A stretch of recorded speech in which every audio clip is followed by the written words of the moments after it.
These latest headlines from ABC15 are sponsored by Lerner and Rowe Injury Attorneys. One call, that's all. I'm Faye Fredericks with your top stories from ABC15 Arizona.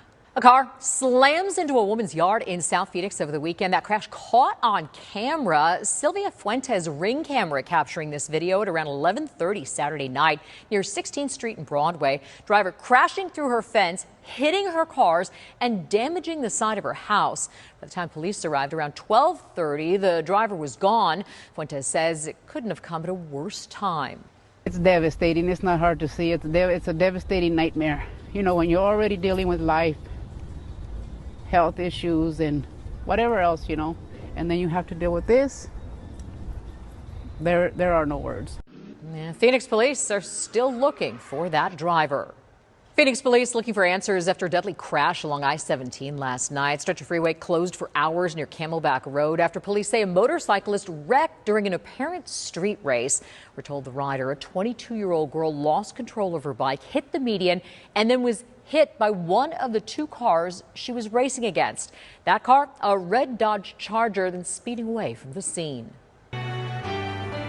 One man losing his life in a shooting at an apartment complex near 44th Street in McDowell. Police called there overnight, finding the man. He died at a local hospital. His identity has not yet been released. Police believe the suspect drove off before officers arrived, but have not yet released a description. Police in Tucson searching for a shooter who opened fire on a large group of people there in Tucson, injuring 4. Happened early Sunday. Detectives finding hundreds of rounds in a parking lot. Police not confirming the age of the victims, but witnesses tell Scripps News Tucson they believe it was a younger crowd.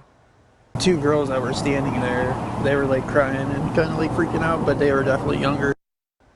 Police not making any arrests yet, but continue to question multiple people. They believe this all started when an argument escalated. ABC 15 tracking the state of education tonight. Last week, we told you about $29 million in federal grant money that the state could lose out on after missing spending deadlines. Today, Superintendent Tom Horn announcing the U.S. Education Department is offering Arizona a waiver, giving the state more time to make use of the money. Horn says the money was underutilized by his predecessor, Democrat Kathy Hoffman, who he says missed a critical deadline.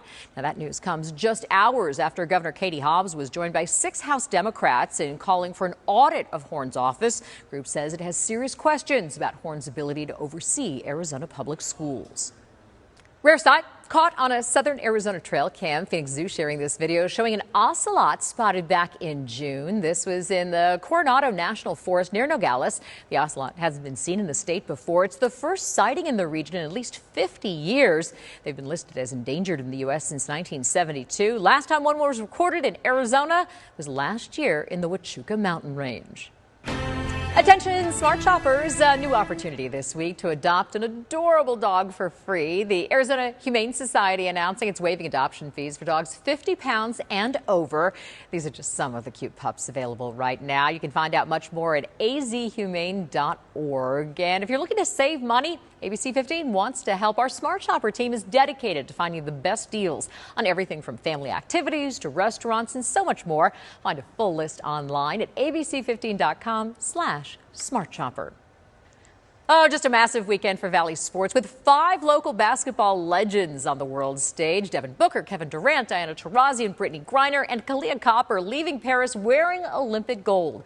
Taurasi winning for a 6th straight time. She now has the most gold medals in USA basketball history. So what's next? Well, the WNBA season continues later this week. Phoenix Mercury will head to Chicago to take on the Sky Thursday. As for the Suns, they're set to release their 2024-25 schedule later this week.